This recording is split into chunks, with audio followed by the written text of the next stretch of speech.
All right, so you're gearing up for a Crisis Helpline Operator interview, huh? That's amazing. And, we've got a stack of RoleCatcher resources here that are seriously going to help you nail this. Yeah, it's interesting because this isn't like other jobs where you can just like check off some boxes on your resume. This really takes a special kind of person. It really does. And, Hmm. we know you're a great listener and you thrive on helping others. But let's face it, interviews can be a little nerve-wracking, Yeah, well, for sure. But don't worry, we're going to break down those common interview questions and give you some really awesome strategies so you can totally stand out. That's the key, understanding what they're really looking for and crafting those authentic responses. Yeah. RoleCatcher has identified these 8 key questions that they love to ask. So we're going to just tackle them one by one, and we'll even toss in some potential follow-up questions. Sounds good. Okay, question number 1. What inspired you to pursue a career as a crisis helpline operator? Now, this one might seem straightforward, but it's your chance to show them your why. Yeah, I mean, they want to know more than just you can answer the phone. Like, why are you drawn to this specific kind of work? Right. So, don't just say, I like helping people. Dig a little deeper, right? Exactly. What personal experiences or beliefs have led you to this path? Maybe you've seen the impact of a crisis firsthand, or maybe you have a friend or family member who struggled and you saw how important support can be. Yeah. And be specific. Don't just say like, oh, I volunteered at a shelter. Mhm. Talk about a particular moment that really stood out to you. Exactly. What did you learn? How did that make you want to do this work? I love that. Now, a possible follow-up they might ask is, why this specific helpline? Oh, good point. Yeah, so make sure you've done your research right. Mm. What resonates with you about their approach. Yeah, you want to show them that you're not just sending your resume everywhere. Exactly. Okay, moving on to question number 2. How do you handle high-stress situations? All right, well, we know this work can be intense. Oh, yeah. They really need to know that you can stay calm and focused when things get tough. So how do you answer that? Well, we can say they're good under pressure, but here you need a good story.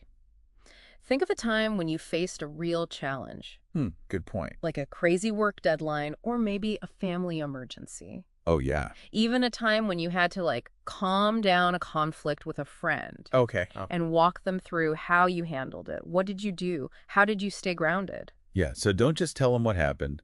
Talk about what you were thinking. What steps did you take? Did you have to prioritize things? Okay, what needs to happen first? Oh, that's a good one. And it's okay to say you're stressed. Everyone gets stressed. What's important is to explain what you did with that stress. So, did you take a few deep breaths? Or maybe you broke the problem down into smaller steps. Okay, good stuff. A potential follow-up question here could be, have you ever experienced burnout? And if so, how did you address it? Oh, that's a good one.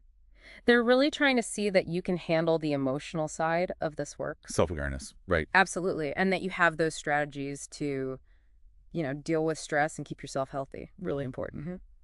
All right, question number 3. This one is, what do you think are the most important skills for a crisis helpline operator?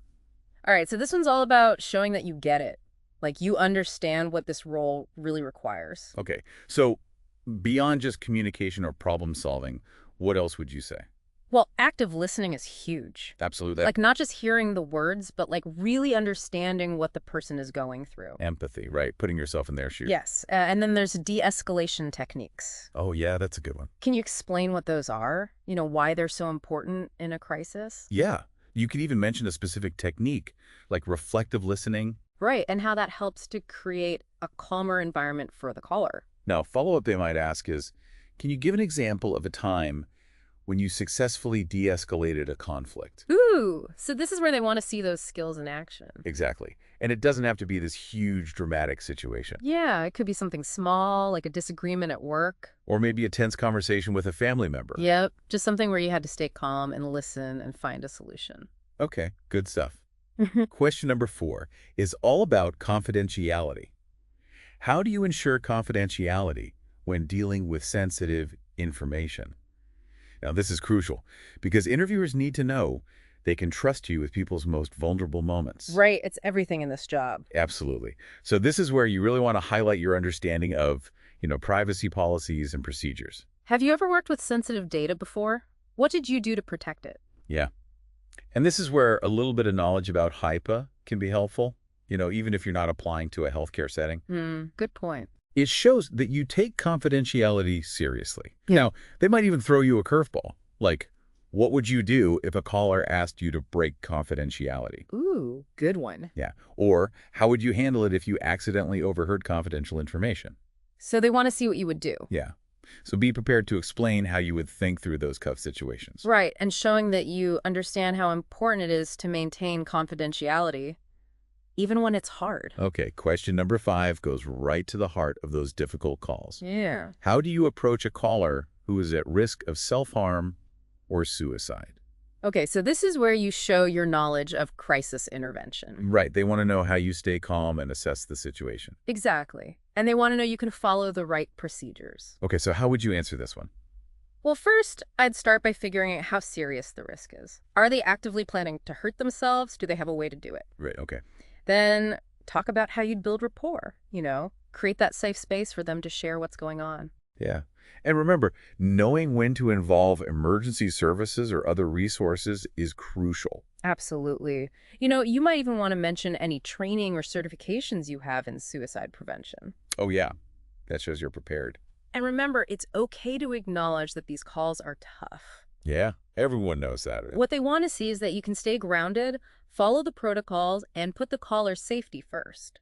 A potential follow-up here could be, how do you take care of yourself emotionally after a tough call? Oh, yeah, that's an important one. They want to know you have healthy ways of coping. Right. Do you debrief with someone? Do you have support? Okay, so let's move on to question number 6. And this focuses on another tough scenario. How do you handle difficult or abusive callers? All right, so not every call is going to be easy, but you got to stay professional even when you're facing verbal abuse. Exactly. So how do you maintain your composure? Well, de-escalation techniques are your best friend here. How would you try to calm things down and get the conversation back on track? Oh, yeah. And what about those specific techniques like reflective listening or setting boundaries? Right. And remember, you don't have to put up with abuse. You have the right to end a call if someone's being threatening. Exactly. Know your organization's safety protocols, and how to handle those situations. Absolutely. A potential follow-up here could be, have you ever had to end a call because of abuse? And if so, how did you handle it? Oh, yeah, that's a good one. They want to know that you know how to prioritize safety. And they might even ask about a time when you successfully de-escalated a conflict. What did you do? How did you stay calm while still, addressing the caller's needs? Great points. Now, question number 7 shifts gears a little. How do you stay up to date with the latest crisis intervention techniques and resources? This is where you show you're committed to learning and growing. Oh, yeah, this field is always changing. Exactly. So mention specific things you follow: journals, websites, podcasts, even online communities. That's good. Have you been to any workshops or conferences? Oh, that's great to mention, too. Right. And any certifications that you're working on? Those are definitely worth mentioning. Shows you're serious about this work. Yeah. Now, a possible follow-up here could be, what's a recent development in crisis intervention that you find interesting or impactful? Oh, so they want to know you're really paying attention to what's going on in the field. Exactly. It shows that you're not just going through the motions. Right. You're passionate about it. Okay, last but not least, question number 8. How do you ensure that every caller feels heard and respected? Ah, yes. This is where empathy and compassion really come into play. Exactly. So how do you create that safe, supportive environment? Well, active listening, for sure. Reflecting back what you hear, validating their feelings, letting them know you're really there with them. And what about language? Using non-judgmental language. So important. Right. Your role isn't to tell them what to do, it's to help them find their own way. You might mention specific things like asking open-ended questions or summarizing their concerns. Oh, that's good.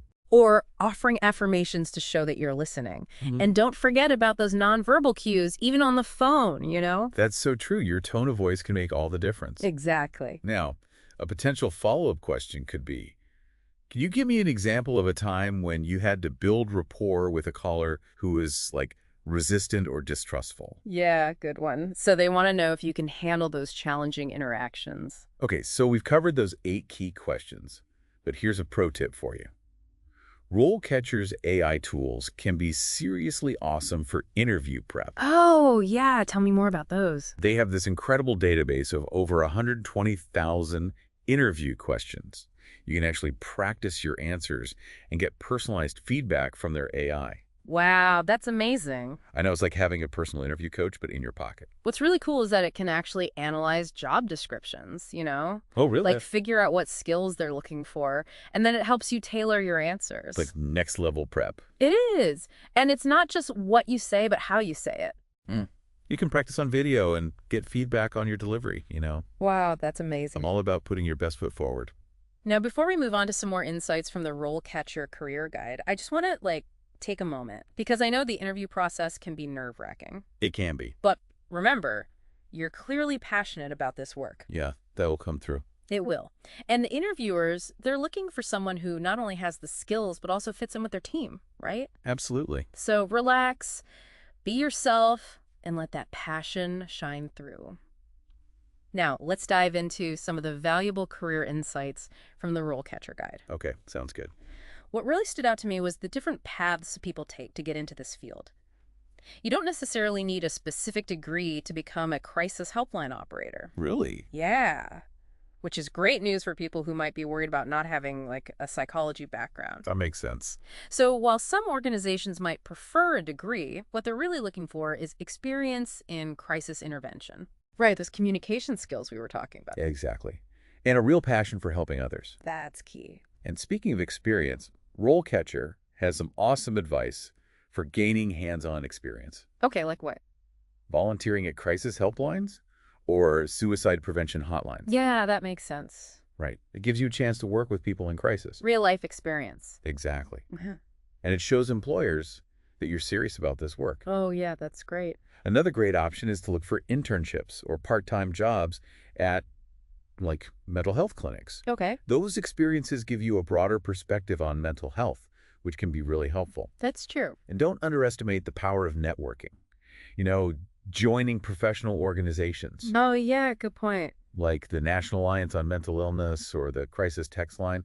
It's a great way to connect with others. Absolutely, and to stay up to date on what's happening in the field.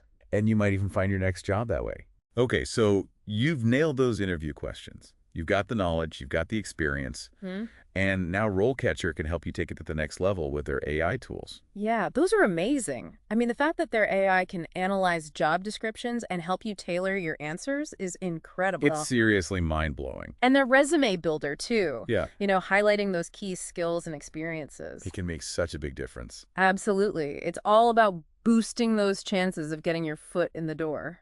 So you're ready to rock this interview. You can do this. You've got this. And remember, this is more than just a job. It's a chance to truly make a difference. Before we move on, though, I want to highlight something from the career guide that really struck me. It's the importance of taking care of yourself in this profession. Oh, yeah. Self-care is huge. It is. Crisis work is emotionally demanding, so you have to prioritize your own well-being. It's so easy to forget that when you're busy helping others. Exactly. So the guide talks about finding healthy ways to deal with stress, whether it's exercise, meditation, or spending time with loved ones, or doing things you enjoy. Yeah. What are some things you do to recharge? And don't hesitate to reach out for help if you need it. There are resources available, even therapists who specialize in working with crisis workers. That's so important. Taking care of yourself isn't selfish. It's essential. It really is. Okay, we've covered a lot in this first part of our deep dive. We talked about understanding the role, tackling those tough interview questions, and even explored how AI can help you prepare. Yeah, we even touched on some of the bigger picture stuff. We did. Now, before we move on to part 2, we want to leave you with one final thought. As technology keeps changing, how do you think the role of a crisis helpline operator might change in the future? That's a good one to think about. What new skills or approaches might be needed? It's something to ponder as you step into this incredible field. Definitely. A field where empathy, compassion, and a desire to help others are really at the heart of it all. It really makes you think about the future of crisis support, It does. Yeah. Okay, so in part 1, we really dug into those interview questions. And, we even touched on how the field is changing. But now let's dive even deeper into the RoleCatcher Career Guide. Okay, love it. There are some really interesting things in here. Like, did you know that more and more people are turning to online platforms for crisis support? Oh, that's interesting. Like what? Think text, video calls, even apps. Wow. That makes sense, though. It can be a lot easier to reach out that way, It can. especially when you're feeling vulnerable. Exactly. And for people going into this field, it means tech skills are becoming more and more important. That's a good point. So it's not just about being a good listener, it's about navigating those digital spaces. Absolutely. And speaking of like things to be aware of, the career guide also talks about some of the ethical challenges that come up in this work. Oh yeah, like what kind of challenges? Well, for example, there are times when you might have to break confidentiality. Oh wow. Like when? Like if there's child abuse or if someone is in immediate danger. That's a tough one. It is. It's a really complex job, you know? You have to be able to make those tough decisions. It sounds like it takes a lot of judgment. It does. The guide gives some good examples of how to handle those situations, though. You know, how to balance confidentiality with keeping people safe. It's a delicate balance, for sure. And speaking of, like, essential qualities, the guide emphasizes the need for continuous learning. Oh, yeah, for sure. Crisis intervention techniques are always evolving, so you have to stay current. So how do you do that?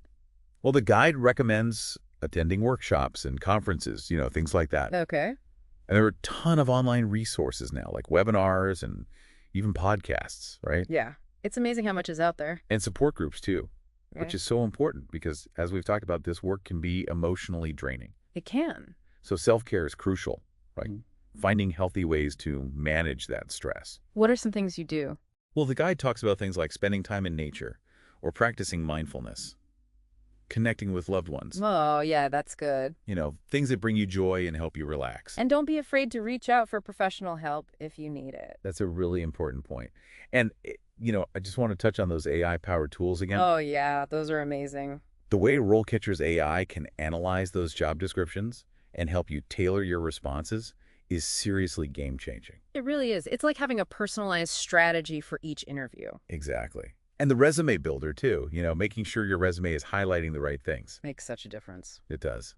Okay, so we've gone over some really valuable insights from the RoleCatcher Career Guide, from ethical considerations to self-care, And now I want to talk about something that's really fascinating, the future of crisis support. Okay, what about it? Well, the guide talks about how technology is changing everything, new ways of connecting with people.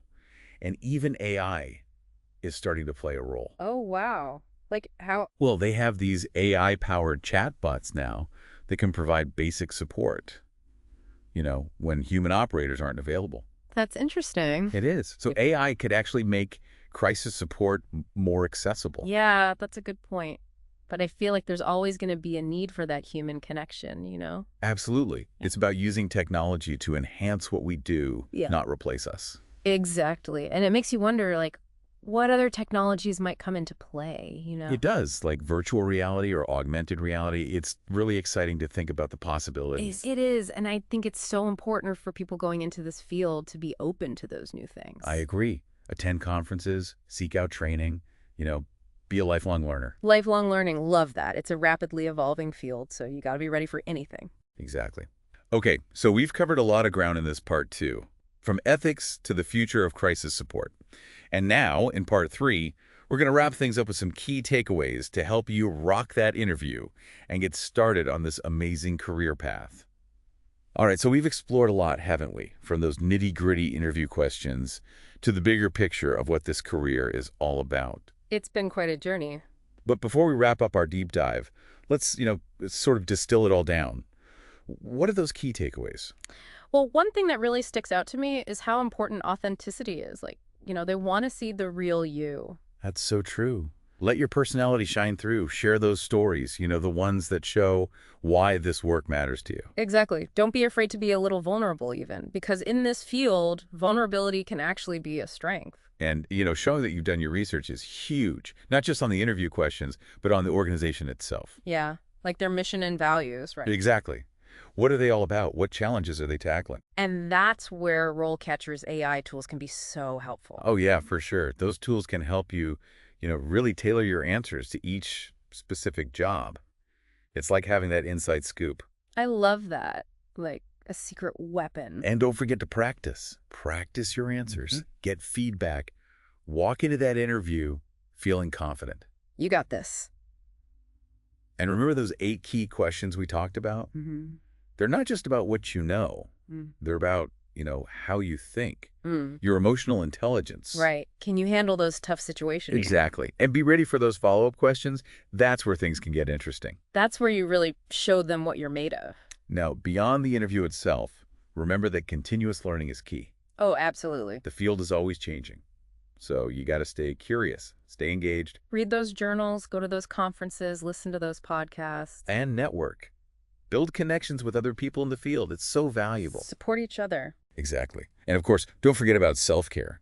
This work can be emotionally intense, so you have to make time for yourself. It's non-negotiable, really. You can't pour from an empty cup. So true.